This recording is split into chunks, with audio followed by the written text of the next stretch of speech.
Mesdames et messieurs, bonsoir et bienvenue à votre émission Tout savoir sur l'immigration. Nous sommes aujourd'hui le samedi 1er avril 2017.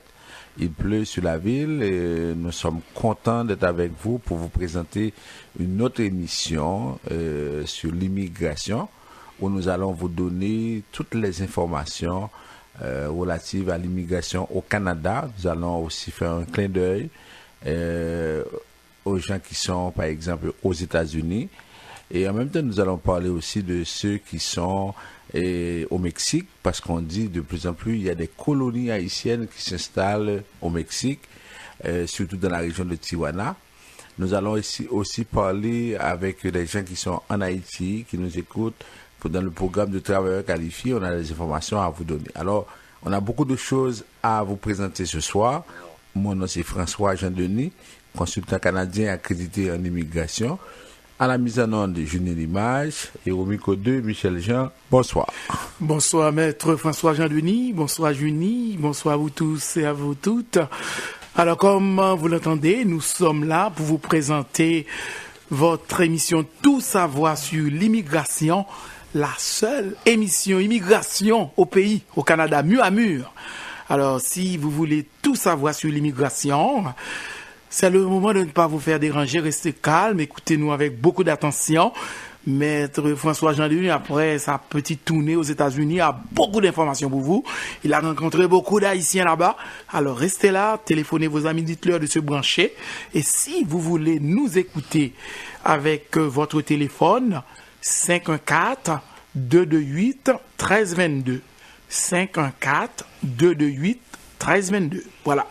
Alors, on veut saluer de façon spéciale nos amis qui nous écoutent un peu partout, ici à Montréal.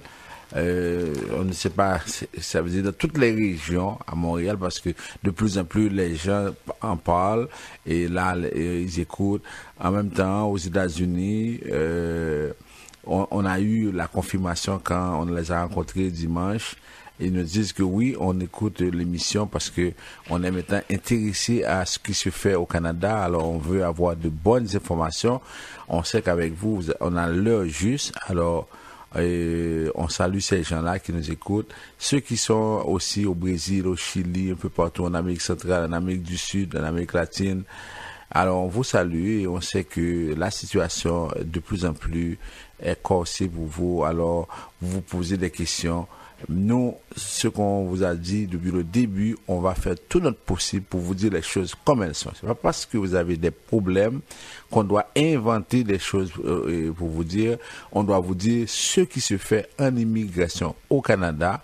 Alors, si c'est le cas, ça veut dire que nous, même si on aimerait que cela se fasse différemment, mais on est obligé de vous dire ce qui est, ce qui existe. Parce que souvent, quand les gens racontent n'importe quoi, et puis ils n'ont aucune gêne en regardant les gens qui viennent les voir pour au moins se dire, mais c'est moi qui ai fait l'erreur, mais c'est moi qui ai dit des choses qui ne sont pas correctes. Alors là, nous, à Vision Max Service, on vous donne l'heure juste, on vous dit exactement ce que l'immigration prévoit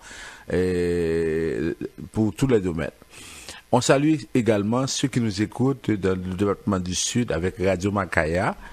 On salue également le directeur de Radio Macaya, monsieur Raymond Clerget. On salue ceux qui nous écoutent dans le département du Sud-Est, Radio Télé Express, département du Plateau Central avec Radio Levé Campé et en même temps, dans toute la région métropolitaine de Port-au-Prince, Radio Solidarité, monsieur Venel Romaret. On vous salue.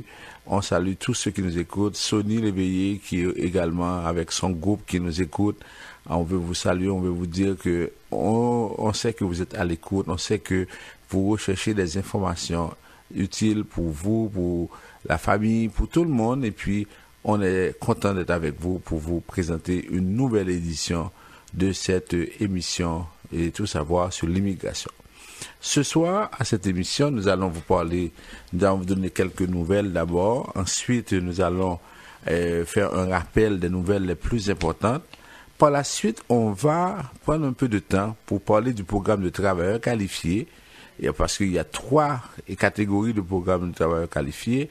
On a le programme fédéral Entrée Express, on a celui du Québec, on a celui des provinces. Alors, on va prendre le temps de vous parler de ces programmes-là parce que aujourd'hui à l'étranger, surtout pour les gens qui nous écoutent en Haïti, il y a des familles qui voudraient venir, des familles qui nous appellent, qui disent j'aimerais venir, monsieur, madame, des enfants. Mais apparemment, il n'y a pas de programme, ou bien le seul programme qui était vraiment propice pour ces candidats-là, c'était le travailleur qualifié. Mais depuis quelque temps, on constate que Québec est en train de changer les choses. On se demande si on peut proposer à quelqu'un le programme de travailleur qualifié au Québec, tellement les règles ont changé. Alors, on va vous parler un peu de ça. Vous savez que nous, on donne l'heure juste. On va vous dire, voici comment sont les choses, voici ce que vous pouvez faire. Et là, maintenant, vous allez avoir l'heure juste. Ensuite, on va rappeler le salon d'emploi qui va se faire le 27 mai au Collège Rosemont. Et par la suite, on va ouvrir les lignes. Si vous avez des questions, des commentaires, on va les partager avec vous. Alors, tout ça, c'est pour vous dire que c'est une émission très spéciale qui s'annonce. Alors, on prend la première pause à l'émission. Tout de suite après, on vous revient, c'est promis. Frère Bob, les temps sont durs. Michel Studio de Beauté pense à ses clients. Pour vous, les belles créoles, lavage simple, $20. Permanente, $35. Et pour vous, messieurs, coupe pour enfants, $8.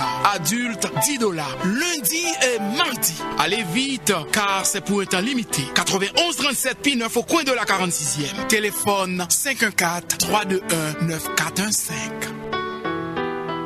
Camarade, sac passé, comment y est? Enfin, oui, et vous-même. Mon cher, on se maintient. Je suis venu faire des recharges de minutes pour ici et pour Haïti. Tu connais déjà les numéros. C'est via Avem. Seulement à Unitransfert, oui. Comment ça? Pourquoi Unitransfert? Oh, t'es pas au courant, mon cher. Ce ne sont pas toutes les compagnies qui livrent en Haïti le montant de minutes mentionné sur leur reçu. Elles promettent un montant alors qu'en réalité, elles livrent un autre bien inférieur sur le cellulaire du client.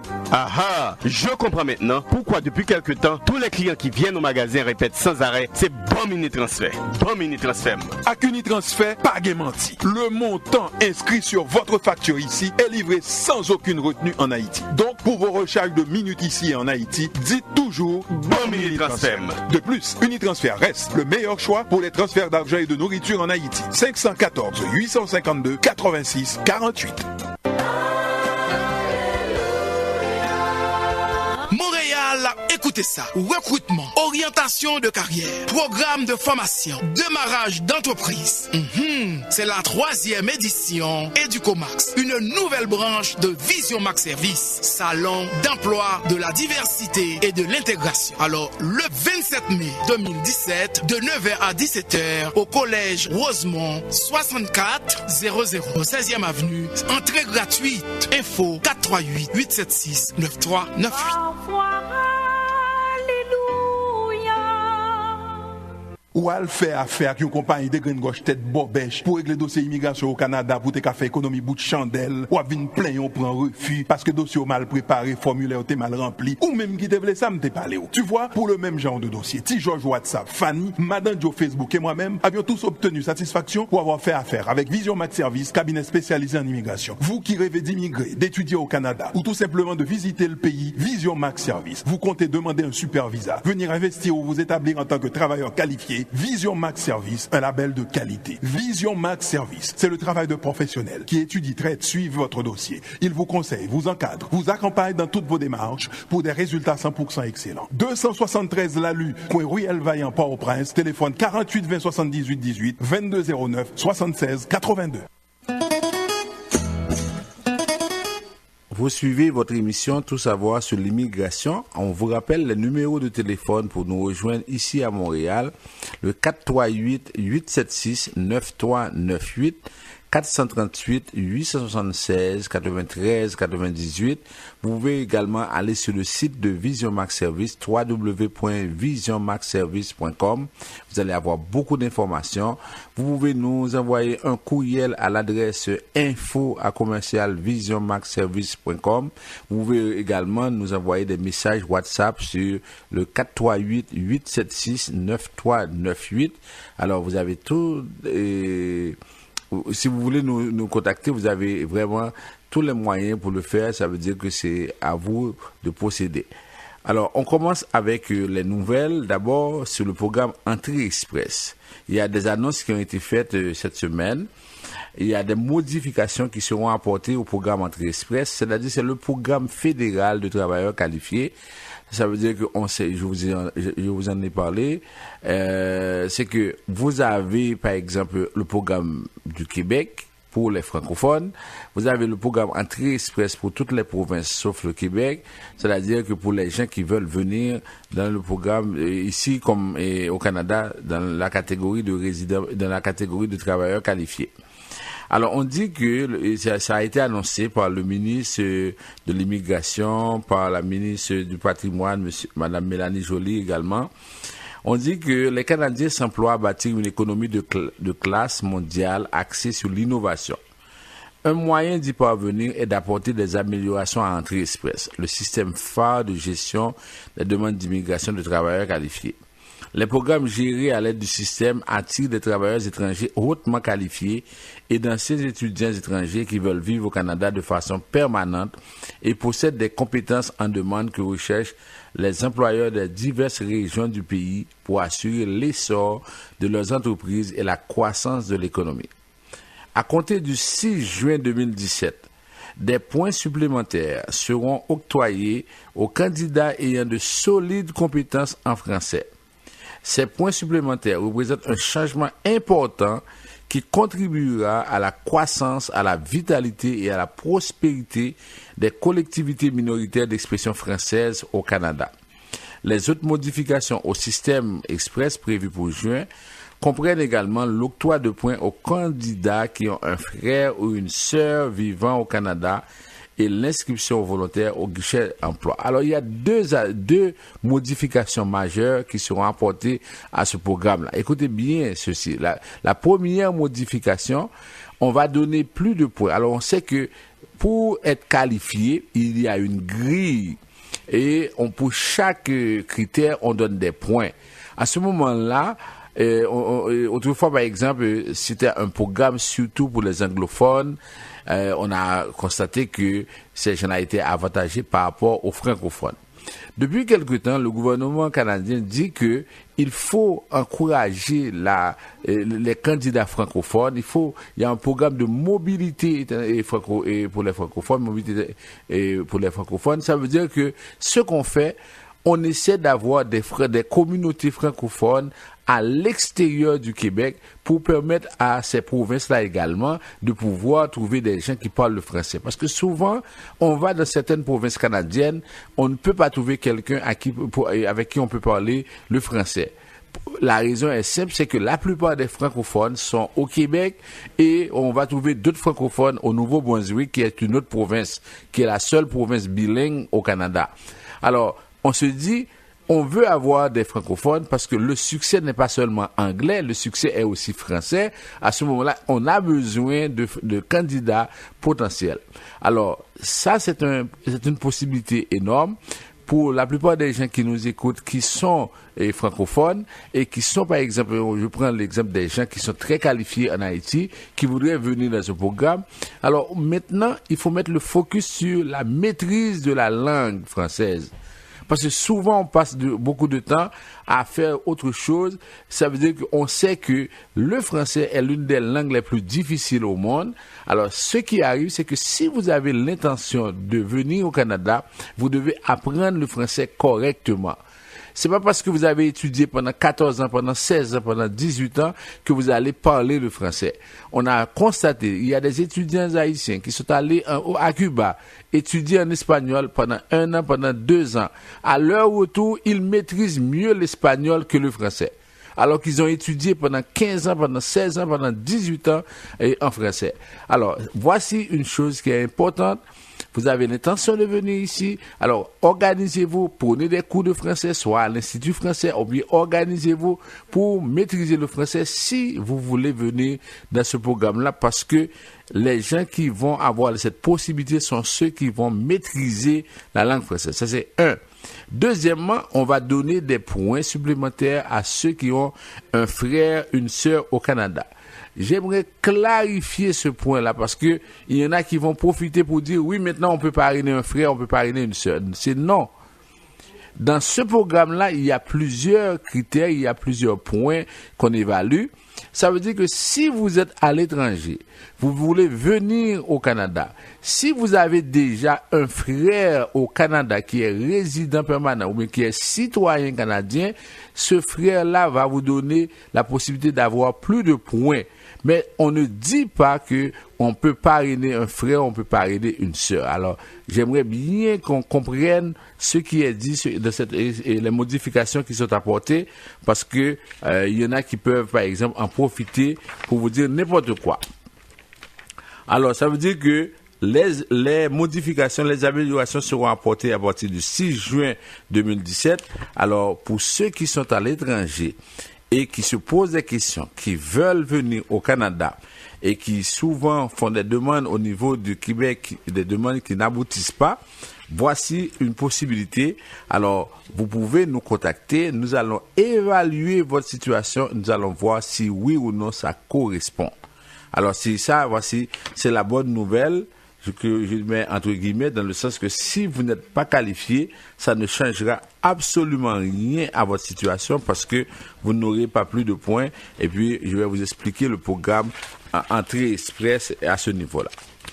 Autre chose, on apprend également que le Québec aussi a fait sortir une note pour expliquer que à partir du mois d'avril, parce que son programme de recrutement a pris fin le 31 mars. À partir du 1er avril 2017, on commence une nouvelle année pour la province du Québec.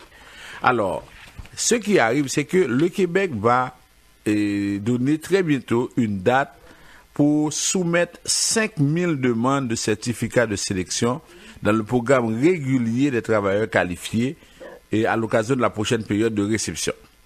Alors, on sait déjà ce que le Québec demande, c'est que on doit créer son profil, on doit légaliser les documents, on doit ensuite s'organiser pour soumettre les demandes au moment où, à la date qui sera choisie par le gouvernement du Québec. Mais on sait que il n'y a pas beaucoup de possibilités. À date, dernièrement, quand j'ai constaté sur le site, il y a près de 70 à 80 000 personnes à travers le monde qui ont déjà créé leur profil. Ça veut dire qu'il y a tellement de gens qui voudraient venir ici au Canada et ce sont des gens qualifiés, des gens qui ont des diplômes. Maintenant, puisque le programme a changé, ce qu'ils font, ils créent leur profil. Mais imaginez que vous avez 70 000, 80 000 personnes qui sont en attente et on dit, par exemple, telle date, on va avoir, par exemple, on va accepter 5 000. On est d'accord que sur 80 000, on accepte 5 000. Il y aura 75 000 personnes qui ne pourront pas soumettre leur demande. Alors, la difficulté à ce niveau-là, c'est que on ne peut pas donner de garantie à quelqu'un qui est à l'étranger que sa demande sera envoyée parce que c'est un hasard. Lorsque tout le monde va cliquer sur le jour choisi, par exemple, pour soumettre la demande, à ce moment-là, on ne sait pas si on pourra envoyer la demande. Et encore, on a vu avec Québec ce qui s'est passé. Même des gens qui ont pu envoyer leur demande récemment, ces gens-là vont recevoir très bientôt une lettre. S'ils ne maîtrisent pas le français, on va leur dire que non, c'est fini, on ne peut pas, on vous renvoie la demande et on ne va pas vous rembourser. Actuellement, il y a un groupe d'avocats qui a décidé de porter cette cause-là devant la Cour suprême pour montrer comment le Québec agit mal. Alors, et ce que ce groupe d'avocats demande, chaque candidat qui veut qu'on prenne son cas en considération doit payer des frais de $1,000. Ça, c'est ce que ce groupe d'avocats demande parce qu'on dit on ne peut pas accepter que Québec empoche tout cet argent-là. Imaginez que s'il y a par exemple 10 000 candidats qui ont payé, par exemple, près de 1000, ça donne plus que 10 millions de dollars. On ne peut pas accepter que Québec reçoive cet argent-là sans rien faire. Alors, des gens qui ont payer pour envoyer leur demande. Alors, il y a un groupe d'avocats qui est intéressé, qui décide de porter la cause devant la Cour supérieure et pour demander à ce moment-là que l'on rembourse et que Québec revienne, je ne sais pas, parce que ce n'est pas normal qu'on traite les gens de cette façon-là. Alors, si jamais vous êtes dans cette situation-là, ou bien si vous êtes intéressé, moi, je peux vous donner la référence. Si vous voulez qu'on traite, qu'on fasse quelque chose pour vous, à ce moment-là, si vous n'êtes pas dans la liste, ça veut dire que c'est sûr qu'on ne fera rien. Alors, il y en a qui vont dire, j'entends les gens qui disent, ah non, c'est trop cher. Alors, c'est un choix. Comme je vous dis, ça, j'ai appris la nouvelle et je partage cette nouvelle-là avec vous. Mais cependant, ça vaut la peine dans le sens que si on ne fait rien, Québec va continuer à tourner en ridicule tous ceux qui appliquent parce que ce n'est pas normal. Si Québec ne veut pas avoir de candidats francophones, on doit avoir le courage de dire on n'accepte plus de francophones et là on va le savoir. Mais c'est-à-dire faire ce détour-là et puis toujours changer les règles pour empêcher aux gens de pouvoir accéder, c'est pas bon, c'est pas normal. Maintenant, ça, on était à travailleurs qualifiés. On passe à autre chose. On apprend que la Commission de l'immigration et du statut de réfugié du Canada, cette commission qui traite des dossiers d'asile, a rencontré dernièrement les principaux intervenants afin de trouver une approche stratégique. On sait que depuis quelque temps, les responsables de la Commission de l'immigration et du statut de réfugié ont d'énormes difficultés à gérer ce flot de réfugiés qui arrivent surtout des États-Unis. Alors, on a constaté qu'il y a beaucoup d'audiences qui ont été annulées parce qu'on n'arrive pas à gérer, on n'arrive pas à trouver des dates pour ces audiences-là. Alors, la Commission a rencontré les principaux intervenants, par exemple, Conseil canadien pour les réfugiés, l'Association québécoise des avocats et avocates en droit de l'immigration, on a l'Association du barreau canadien, l'Association canadienne des conseillers professionnels en immigration. Il y a beaucoup d'organismes qui ont été rencontrés pour discuter sur ce qui devrait être fait pour pouvoir trouver une solution. Alors, M. Mario Dion, qui est président de la CISR, dit: nos intervenants ont apporté des points de vue, des idées uniques qui réunis nous aident tous à nous adapter et à innover. Nous sommes reconnaissants de pouvoir examiner et adopter une approche inclusive et axée sur la collaboration qui nous permettra sans aucun doute de régler les problèmes communs et nous aider à mieux atteindre les objectifs communs, etc., etc. Ça, c'est pour la commission de l'immigration. Puisqu'il y a beaucoup de personnes qui font des demandes d'asile, en même temps, la commission de l'immigration annonce une campagne de recrutement de nouveaux commissaires pour la section de la protection des réfugiés. Alors, si par exemple, pour ceux qui sont intéressés, parce que souvent, les gens, ils sont là, ils viennent d'arriver, ou bien ils sont là depuis quelque temps. Ils se plaignent, oui, c'est pas facile, parce qu'on n'arrive pas à trouver du travail. Alors, voici une possibilité qui est offerte.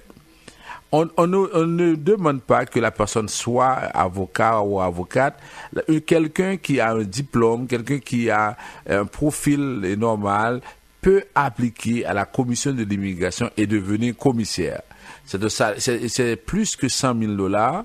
Alors, si vous êtes là, vous êtes un professionnel, vous êtes intéressé, allez sur le site de l'immigration, vous allez trouver les formulaires, appliquez pour devenir commissaire à la section de la protection des réfugiés, parce que là, il y a tellement de demandes en cours, on n'arrive pas à trouver des dates pour les audiences parce qu'il manque de commissaires. Alors, voici une possibilité qui vous est offerte. Vous qui êtes professionnel, vous qui voulez effectivement vous organiser. Et en même temps, il y en a qui arrivent également. Et souvent, on a besoin aussi d'interprètes créole français, ou bien espagnol français, ou bien anglais français. Alors, si vous avez cette possibilité-là également, vous pouvez aller sur le site de la commission, appliquer pour devenir interprète. Vous allez voir les informations s'y trouvent. Parce que il faut faire des démarches, il faut trouver quelque chose. Parce que quand vous êtes là, vous restez là, vous ne faites rien, ça ne résout pas votre situation. Maintenant, on passe à autre chose. On va tomber sur la question des réfugiés, des gens qui sont des États-Unis. On apprend que beaucoup de gens sont entrés au Canada avec la bénédiction des autorités américaines. On dit que beaucoup de citoyens sont entrés illégalement au Canada avec la bénédiction d'agents américains. Ce qui se passe, c'est que on dit que, par exemple, on parle de 2 hommes originaires d'Haïti qui ont traversé la frontière canadienne le 12 mars. Ils craignent l'administration de Donald Trump qui a intensifié dernièrement les expulsions, entre autres vers Haïti. L'un d'eux dit « Mon objectif, c'est de sauvegarder ma vie. Avec l'arrivée de M. Trump, c'est différent. Toutes les choses sont différentes, nous a expliqué l'un d'eux lorsqu'on l'a rencontré dans un bureau d'avocat à Montréal. On a préservé l'anonymat pour ne pas nuire à sa demande de statut de réfugié. C'est un cas typique qu'on prend. Il a fui Haïti il y a 3 ans. Il a demandé l'asile aux États-Unis, mais en janvier dernier, il est devenu clair qu'il ne pouvait rester. Il y a à peine 1 mois, ils ont su que des gens qu'ils connaissaient dans la même situation qu'eux avaient été arrêtés en pleine rue et expulsés en Haïti sur le champ. Là, on parle des 2 là. Et pour M. Stéphane Henfield, leur avocat, leur histoire est typique. Ils fuient justement les politiques d'immigration du nouveau président américain. Ils ont peur d'être arrêtés, ils ont peur d'être expulsés, malgré qu'ils ont fait des demandes d'asile aux États-Unis, explique-t-il. Alors, on dit que, selon l'accord entre les États-Unis et le Canada qui s'appelle l'entente des pays tiers sûrs, ces 2 Haïtiens, comme des centaines d'autres, ne pouvaient pas entrer par des postes frontaliers au Canada. Alors, maintenant, l'entente stipule qu'une personne doit faire sa demande d'asile dans le premier pays où elle arrive. Si cette personne fait sa demande d'asile aux États-Unis, par exemple, elle doit attendre de voir sa demande refusée avant de faire une demande au Canada. Mais cette entente ne s'applique pas si les 2 ont pu entrer au Canada sans passer par un poste frontalier. Alors, contourner l'entente est donc possible d'après M. Enfield. Les 2 hommes que l'avocat a rencontrés le savaient. L'information circule par le bouche à oreille de les médias sociaux. Ils connaissent l'existence de la petite route de campagne en territoire américain, Roxham Road, qui permet d'entrer au Canada. Et on a vu des gens de toutes les communautés qui sont passés par là. Alors, là maintenant, on dit que est-ce qu'on peut continuer à laisser entrer ces gens-là? Et là, l'avocat dit que souvent, d'après ce qu'il a entendu, ces gens-là sont entrés avec la bénédiction, ou bien c'est parce que des agents américains, des fois, les ont montré la route. OK? Parce qu'ils ont dit aux agents américains qu'ils voulaient se rendre au Canada. Ces derniers leur ont montré par où passer. Alors, M. Medenfield résume avec eux ce qui s'est passé. Les agents américains vous ont arrêté, vous ont demandé vos papiers, vous ont demandé ce que vous faisiez, vous leur dites ce que vous voulez passer au Canada, ils vous laissent aller. Alors, on s'est débarrassé de vous finalement. Il dit qu'il a entendu ce genre d'histoire d'autres clients qui se sont presque fait dérouler le tapis rouge par les autorités américaines. Si plusieurs entrent facilement, d'autres le font au péril de leur vie. Alors, des fois, on a des cas de réfugiés ghanéens qui ont failli mourir de froid. Alors, on s'est dit que finalement, il y a quelque chose qui ne fonctionne pas. Cette semaine, le département de droit de la prestigieuse université Harvard vient de donner son appui au groupe d'avocats qui ont demandé qu'on mette fin à l'entente sur les pays tiers sûrs. Parce que ça ne fonctionne pas. Pourquoi? Par exemple, je ne sais pas si vous avez bien compris. Normalement, à partir de l'entente entre les pays sûrs, on ne devrait pas, par exemple, venir ici si, par exemple, on a une demande d'asile en cours. Mais ce qui arrive, c'est que la plupart des gens, ils viennent, ils le font, et on a l'impression que les agents américains ou les douaniers laissent entrer les gens parce que, de toute façon, ça ne les dérange pas. Ce sont des personnes qui arrivent ici et ils se débarrassent de ces personnes. On va plus vite. En même temps, on apprend, pour terminer, il y a deux informations à partager avec vous. Il y a des parlementaires américains qui demandent la prolongation du TPS pour les ressortissants haïtiens. Alors, des sénateurs, des élus à la Chambre des représentants ont adressé le vendredi 24 mars 2017 une lettre conjointe à John F. Kelly, secrétaire au département de la sécurité intérieure, pour l'encourager à étendre le statut de protection temporaire qui a été prolongé jusqu'au 22 juillet 2017 aux ressortissants haïtiens résidant aux États-Unis. Alors, on dit que il y a les sénateurs américains, Marco Rubio, Bill Nelson, des représentants américains, Al Sierra, etc. On a tous ces parlementaires-là qui ont demandé la prolongation parce que les conditions sont difficiles en Haïti. Et on dit que jusqu'à présent, le pays n'arrive pas à se relever. Alors, il faut demander la prolongation. Dernière chose, c'est que parce que les Haïtiens qui sont à la frontière entre le Mexique et les États-Unis n'arrivent pas à entrer, maintenant ils luttent pour rester au Mexique. Vous avez cet article qui est publié dans le Nouvelliste, on dit plus de 3000 Haïtiens qui nourrissaient l'idée d'entrer aux États-Unis se retrouvent actuellement bloqués à la frontière parce qu'il y a le changement de politique migratoire. Alors là maintenant, ce qu'ils font, ils s'organisent pour rester au Mexique. On sait que ce n'est pas facile. Alors, on dit que... et puis, le Mexique ne donne pas facilement la résidence ou bien l'asile à ces gens-là. On dit que sur 1716 personnes qui ont fait une demande à la Commission mexicaine d'aide aux réfugiés, seulement 131 Haïtiens sur 3700 ont réussi à régulariser leur statut au Mexique.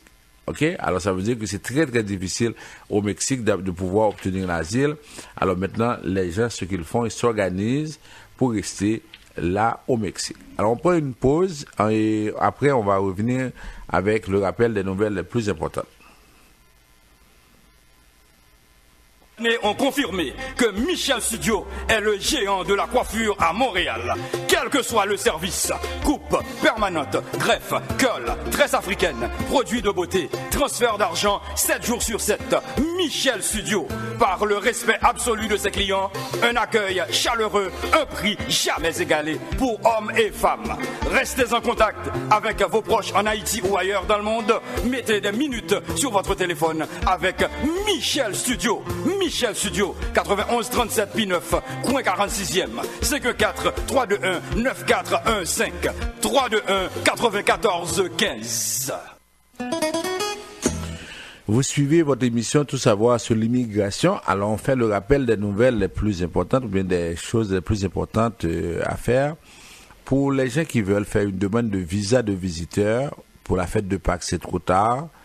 Pour la fête des mères, c'est 14 mai, ça veut dire que là, on parle de 6 semaines, on est vraiment dans les limites.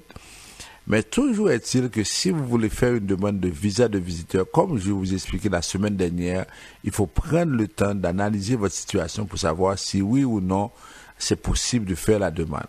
Alors, aujourd'hui, on est en situation où de plus en plus, par exemple, de personnes font des demandes parce que on a constaté que dans certains pays, ça ne bouge pas. Ou bien les choses bougent pour un groupe en particulier, mais la majorité est en train de périr, de vivre dans des situations de pauvreté et ces gens-là veulent quitter le pays.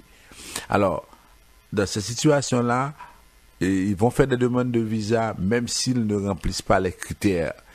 Et ce qui va arriver, c'est qu'ils vont perdre de l'argent parce qu'on ne va pas accepter. Alors, ce qu'on vous dit, pour les gens à un certain âge qui veulent faire des demandes de visa de visiteur, des gens qui peuvent avoir ce visa-là, on vous attend, on est prêt à vous conseiller, à vous dire exactement comment faire. Et nous, on va continuer à dire que si vous êtes âgé de 20 ans, de 25 ans, de 30 ans, c'est même pas la peine de nous appeler. Nous, on ne va pas entrer dans cette logique-là. On sait que vous allez avoir déjà un refus parce que à 20 ans, à 25 ans, il n'y a pas quelqu'un qui vient de l'étranger qui retournerait chez lui s'il venait au Canada à 20 ans. Il n'y a personne à 20 ans qui viendrait ici au Canada et qui retournerait dans son pays. Alors, les agents d'immigration le savent également et c'est pourquoi c'est une perte de temps quand vous faites ces demandes-là et vous perdez également de l'argent. Par contre, il y a aussi les permis d'études. Ça veut dire que vous avez un jeune de 20 ans que vous vouliez faire venir. Alors, l'un des choix privilégiés, c'est le permis d'études. Alors, on vous dit, organisez-vous, prenez toutes les informations nécessaires pour pouvoir faire la demande. Mais en même temps, pour faire la demande de permis d'études, il faut répondre aux critères. Il faut être en mesure de prouver que vous avez cette capacité de pouvoir financer les études. Alors, avant même de commencer les démarches, quand vous passez nous voir, on analyse avec vous, on a toutes les grilles qui nous permettent de voir si oui ou non vous répondez aux critères. Par la suite, on a par exemple les programmes au niveau de travailleurs et de résidence permanente, d'abord travailleurs qualifiés. Tout à l'heure, on va vous en parler parce que finalement, les professionnels se posent la question, c'est quoi le programme qui est réservé à nous maintenant? Parce que si on est déjà marié, on ne peut plus faire de parrainage et on ne peut pas être parrainé par un frère, par une sœur, parce que ça n'existe pas au Canada. Et si on n'a pas de visa, on ne peut pas venir ici pour faire des demandes de considération ou des demandes d'asile. Mais maintenant, qu'est-ce qui nous reste comme possibilité? Alors, c'est sûr qu'avec ce que Québec fait, les possibilités de travailleurs qualifiés vraiment sont minimes, mais cependant, il y a moyen de faire quelque chose. Et avec ces gens-là qui peuvent être qualifiés, nous allons faire un encadrement, nous allons faire un accompagnement. Ça veut dire que ce n'est pas tout le monde qui va pouvoir être qualifié, mais nous, à partir des grilles qui sont disponibles, on peut déjà indiquer à la personne si oui ou non c'est possible de faire la demande. Pour les cas de demande d'asile, pour ceux qui ont cette possibilité d'avoir le visa de visiteur, qui sont de passage au Canada, ou bien ceux qui ont un visa de visiteur à l'étranger, qui voudraient venir pour faire une demande de visa de visite et d'asile. Alors, on a diffusé avant la situation de la commission de l'immigration. Il y a tellement de demandes, que finalement, on se pose des questions. Ça veut dire que quand on va finaliser ces demandes-là, et vous savez, quand il y a, et c'est la loi de l'offre et de la demande, quand il y a beaucoup d'offres, alors vous comprenez que il y a une situation, alors quand il y a beaucoup de demandes, il y a une situation qui va se présenter. Les refus vont s'accompagner, vont être, on va avoir beaucoup de refus parce que ce qui va se passer, c'est que les gens vont profiter, ils vont dire n'importe quoi. Et puisqu'ils vont dire n'importe quoi, ce qui va se passer, c'est que les commissaires vont prendre le temps d'analyser et vont probablement refuser. Et posez-vous la question, lorsque votre demande d'asile est refusée, vous n'allez pas avoir beaucoup d'autres options. Et c'est pourquoi c'est avant que ça doit fonctionner. Il faut prendre toutes les dispositions pour que votre demande fonctionne. C'est la première fois qui compte. Alors, ce que vous avez à faire, c'est-à-dire, c'est de savoir, est-ce que vous êtes bien accompagné? Est-ce que, par exemple, des fois, on voit les gens, par exemple, qui viennent, on leur a parlé dernièrement à New Jersey, ça veut dire qu'il y en a qui viennent des États-Unis, qui arrivent ici, qui s'en vont après Ida, ou bien qui s'en vont, on dit qu'ici, on donne l'aide juridique, c'est gratuit, et puis c'est correct. Mais qu'est-ce qui va se passer après 3 mois, après 4 mois, après 6 mois? Lorsque votre demande aura été refusée, qu'est-ce qui va se passer pour vous? Et vous n'allez plus avoir cette possibilité de retourner aux États-Unis. Vous êtes aux États-Unis, vous êtes venu ici au Canada pour faire la demande d'asile. Si ça ne fonctionne pas, vous ne pouvez pas retourner aux États-Unis. Si ça ne fonctionne pas, le gouvernement canadien va vous retourner en Haïti, va vous retourner dans votre pays d'origine. Alors, est-ce que vous devriez négliger ou bien banaliser cela? Il faudrait vraiment réfléchir avant même de pouvoir prendre cette décision-là. Et pour les cas de parrainage, pour ceux qui, par exemple, ont l'intention d'aller, par exemple, il y a la fête de Pâques qui s'approche, il y en a qui s'en vont à l'étranger pour se marier. Alors, sachez qu'aujourd'hui, la situation est très, très, très difficile. Les formulaires, il y a des changements dans les formulaires. Alors, ça veut dire que vous voulez faire une demande de parrainage, il faut prendre toutes les dispositions pour vous assurer que tout est correct. Sinon, vous allez avoir des problèmes.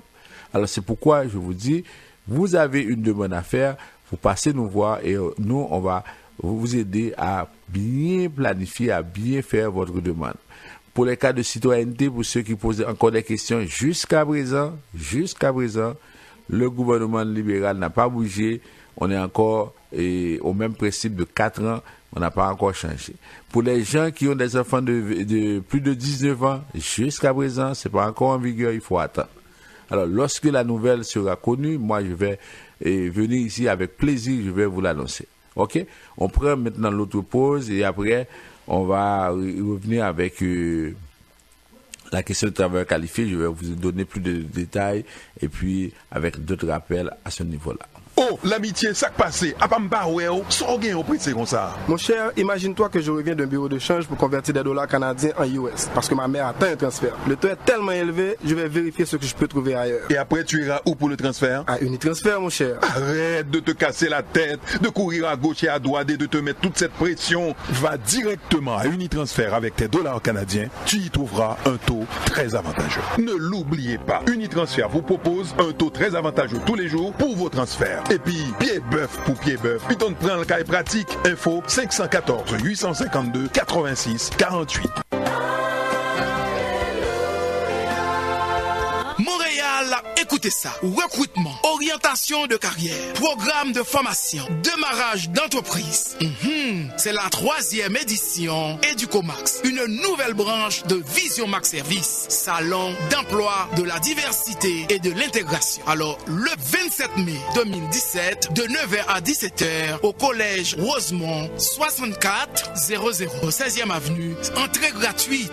Info 438 876 9398.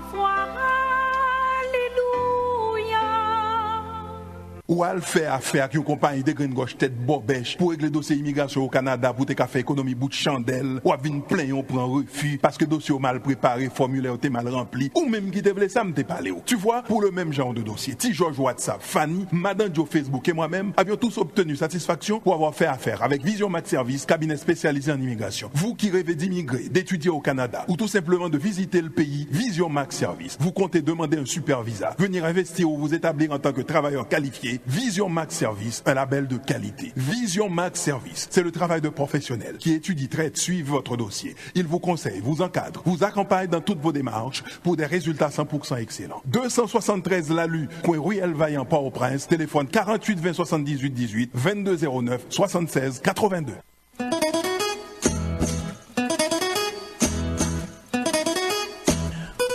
Vous suivez votre émission Tout savoir sur l'immigration. On vous rappelle les numéros de téléphone pour nous rejoindre en Haïti. Le 48 20 78 18, le 22 09 76 82 pour ceux qui veulent appliquer dans le programme de travailleurs qualifiés. Cette semaine, vous pouvez apporter vos CV au bureau. On va faire le nécessaire pour analyser avec vous parce que je comprends votre situation parce que quand vous me parlez, et souvent ce sont des familles, des gens qui ont des diplômes, qui sont très qualifiés et qui normalement devraient pouvoir appliquer dans le programme du Québec. Malheureusement, le Québec fait des siennes. On est en situation extrêmement difficile.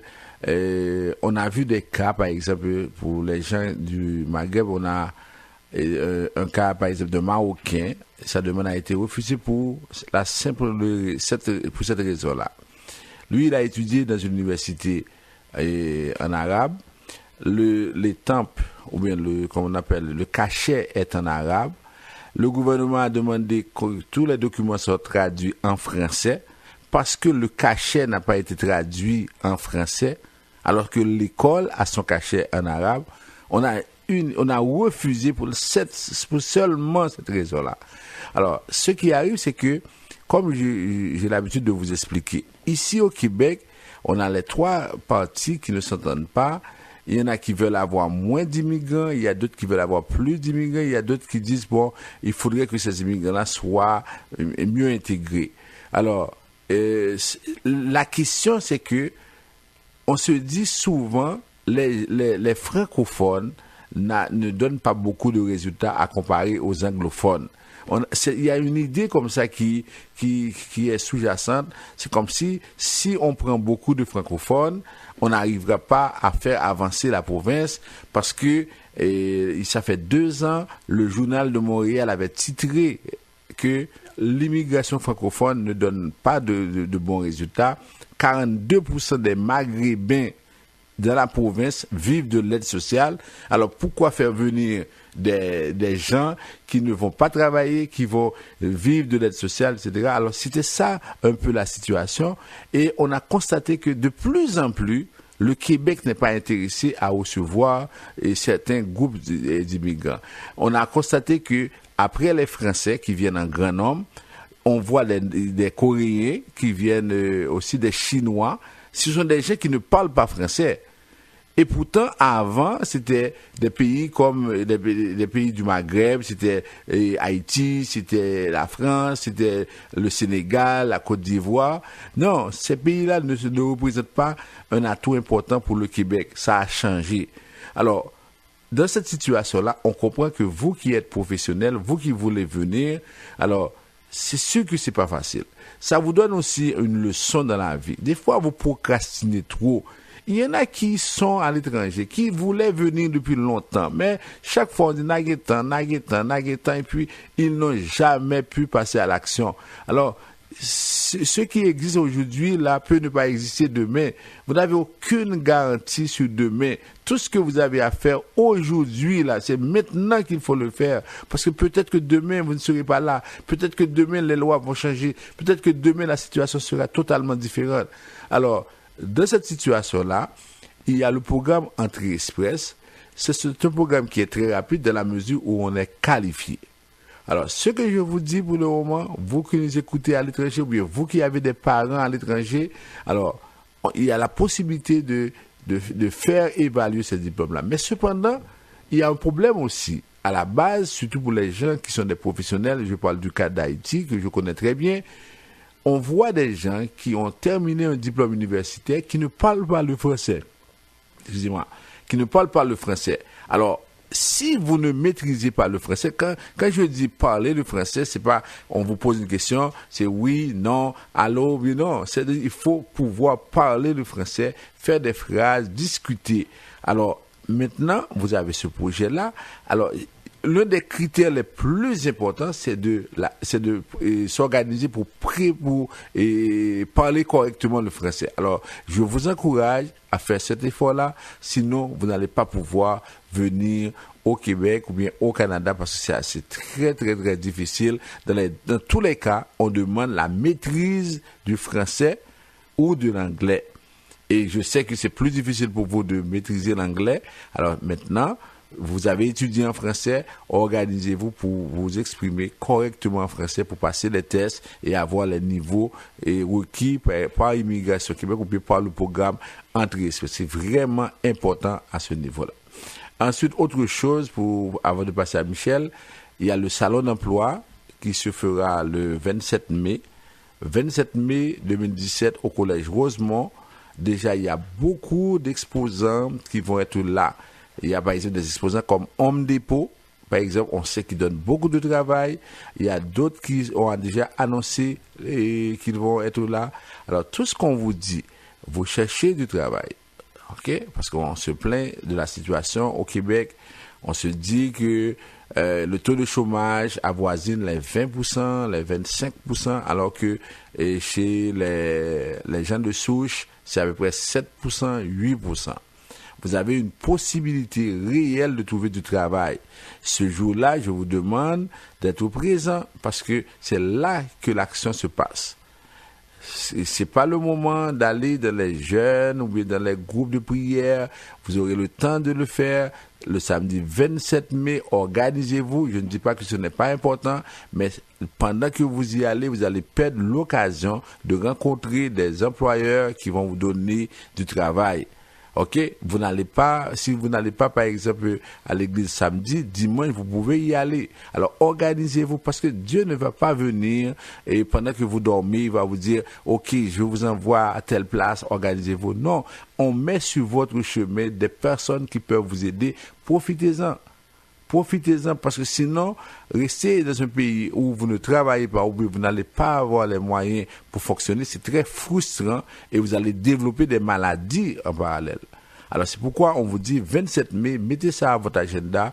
On va faire de notre mieux pour avoir les meilleurs exposants sur place et qui vont vous donner du travail parce qu'on veut vous organiser. Mercredi, on vous invite à écouter l'émission parce qu'on a une haïtienne d'origine qui est ici, qui est une responsable de Bétonnel et c'est presque vice-présidente, c'est-à-dire quelqu'un qui a fait du chemin, qui a fait beaucoup d'efforts. Elle va nous parler, elle sera présente au salon, elle va animer une conférence sur les ressources humaines, comment fonctionner, comment, et par exemple, préparer des CV, comment s'organiser, comment se présenter, et c'est quoi le marché du travail au Québec. Alors, organisez-vous, écoutez-la mercredi et à 7h et sur les zones de CPAM. Alors, on passe maintenant à Michel. Bon, voilà.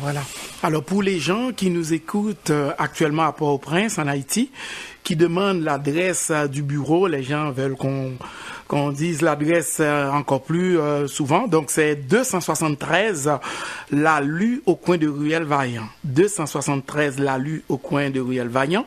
Le téléphone en Haïti, c'est 48 20 78 18. 48 20 78 18. Bon, alors, et il y a un groupe qui se réunissent en Haïti pour nous écouter. Alors, Maître François Jean-Denis, et félicitations pour votre émission. Je suis en train, nous sommes 5 à Delma 31, à Port-au-Prince, en train de vous écouter. On vous entend 5 sur 5 et j'appelle, c'est surtout pour vous féliciter pour cette belle émission. Alors, vous êtes en train vraiment de nous informer en Haïti. Bon, encore un autre commentaire venant d'Haïti. Maître François Jean-Denis, félicitations pour votre émission. Alors, Maître Jean-Denis, bon, moi j'ai l'intention de venir comme visiteur au Canada. Bon, là, j'ai entendu l'émission, tu as déconseillé peut-être de ne pas voyager maintenant, mais j'ai quelqu'un qui travaille, j'ai un cousin qui travaille à l'aéroport, à l'immigration. Puis, mercredi, il m'a dit, à Air Transat, dans l'avion, il y a presque 25 à 30% des gens, c'était des gens qui rentraient comme visiteurs au Canada. Alors, je ne sais pas comment les gens ont pu trouver le visa, mais il m'a dit presque 25 à 30%, c'était des gens qui rentrent comme visiteurs. Donc, j'ai été à ton bureau à Port-au-Prince, les gens m'ont dit d'attendre. Alors, j'aimerais entendre votre commentaire concernant ce qu'on m'a dit là-bas. Non, c'est pas vrai, c'est faux. Ça veut dire que j'aimerais que les gens comprennent très bien. Et puis, chaque fois, nous parler de questions visa, nous pas dire monde pas faire demande visa. Nous pas dire monde pas faire demande visa, sauf que nous disons, fais attention et nous disons, il y a des gens dans des situations que vous déjà connaissez, il y a des refus. Mais si vous voulez faire demande visa, il est libre pour faire demande visa. S'il veut perdre l'argent, s'il veut organiser. Nous-mêmes, nous essayons de dire ça qui est vrai. Pour ne pas essayer, par exemple, après, encourager dans des domaines, dans ces situations qui n'ont pas fonctionné. Deuxièmement, ça veut dire que au monde qui voulait faire une demande visa, nous tout même toujours parler ensemble avec lui. Ça veut dire même s'il est à l'étranger, m'organiser pour me regarder est-ce que les répondent à critères.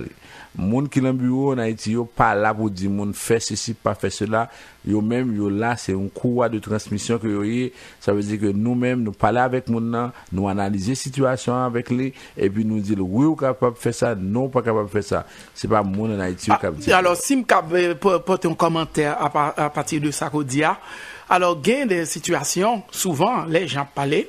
C'est si on moun ou imagine ou dans les vingtaines ou dans les trentaines ou pas travailler en Haïti, ou pas un emploi stable, ou pas un caille, ou pas un business, ou pas un petit. C'est sûr que yo déjà analysé sous qui en Haïti avec toute misère problème qui gagne. Yo qui t'en pense pas tourner.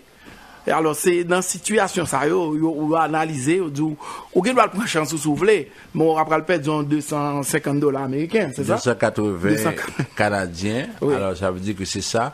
Alors on veut que les gens comprennent et ça veut dire que oui, il y a toujours des vols en provenance d'Haïti ou bien vers Haïti, ça c'est clair, il y en aura toujours parce qu'il y a des gens qui ont qui ont les visas de visiteurs, il y en a qui ont la résidence, il y en a qui ont la citoyenneté. Alors tout ce qu'on dit aux gens, c'est que il faut faire attention.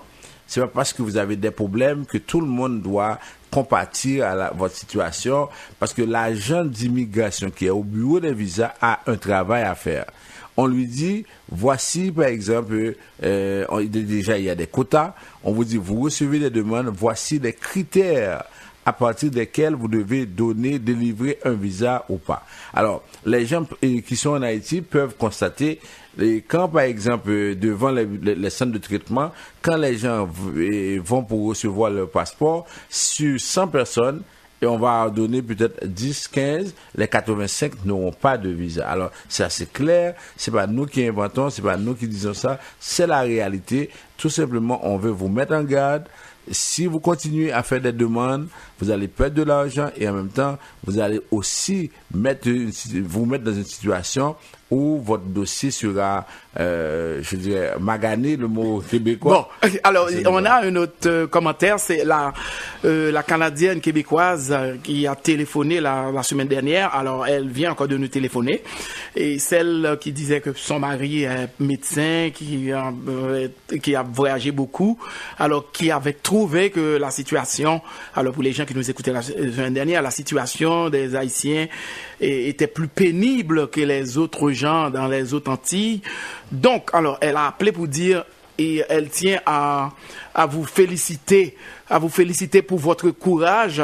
Elle trouve que vous dites les choses comme elles sont, malgré que, bon, la situation est dure, malgré qu'au moins, vous avez le courage de dire aux gens de ne pas faire des demandes, ou vous dites, elle trouve que vous dites les choses comme elles sont, alors elle tient à vous féliciter pour la franchise. Voilà.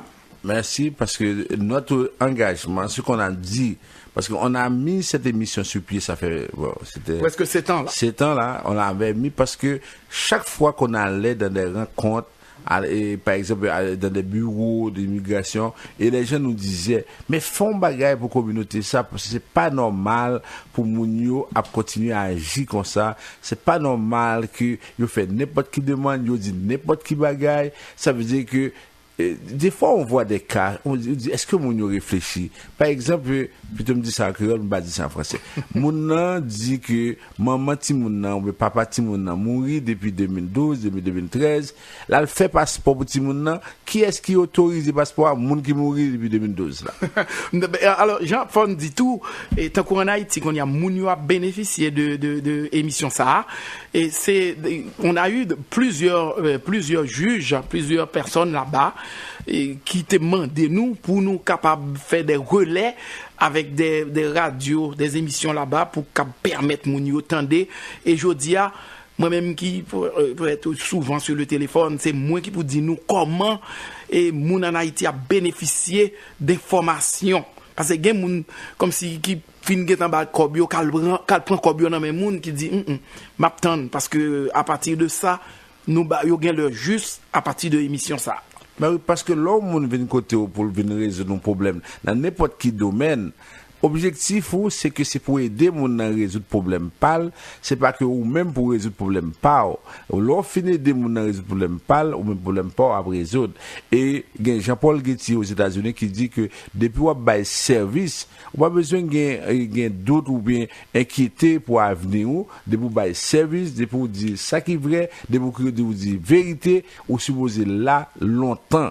Mais cependant si que ou même pour une raison pour l'autre, on dit des bagailles, nous ça passé dans cadre parrainage, moun a dit ou ka parrainer frère ou ka parrainer sœur, alors que c'est pas vrai. Nous ça encore dans le dossier par exemple visa visiteur, nous ça par exemple la question asile, comme si grand pile monde qui dit oui fait demande ou après été là ou toujours été là, mais c'est pas vrai parce que souvent le gouvernement canadien voyait moun aller après l'école fin la guerre en juin. Souvent, c'est ça qui fait. Alors, ça veut dire que si nous venons là, nous faisons demande d'asile, nous pas ni devant ni derrière, et puis n'a pas avancé. Alors, là, ça a bloqué, là, nous avons des problèmes. Alors, ça va le passer. Surtout pour les gens qui sont aux États-Unis, parce qu'on n'a pas le droit d'aller en appel, nous-mêmes qui sommes aux États-Unis. Alors, ça veut dire que ouais, si nous bloquons là depuis la première fois, ça veut dire nous chirer et pas grand rien qu'a fait pour nous. Alors, c'est ça que nous voulons dire nous. Alors, nous voulons mettre nous en garde pour que nous ne pas tomber dans la situation ça. Alors, c'était tout pour aujourd'hui. Je remercie Julien Limage qui était à la mise en onde. Merci à Michel et puis on se retrouve la semaine prochaine pour une émission de ce genre. Alors, l'émission que vous venez d'écouter est une courtoisie de Vision Max Service. Alors, pour faire affaire avec Vision, composé 438-876-9398. Alors, il y aura le salon d'emploi et de la diversité et de l'intégration, présenté par Educomax, une nouvelle branche de Vision Max. C'est la 3e édition. C'est pour le 27 mai 2010.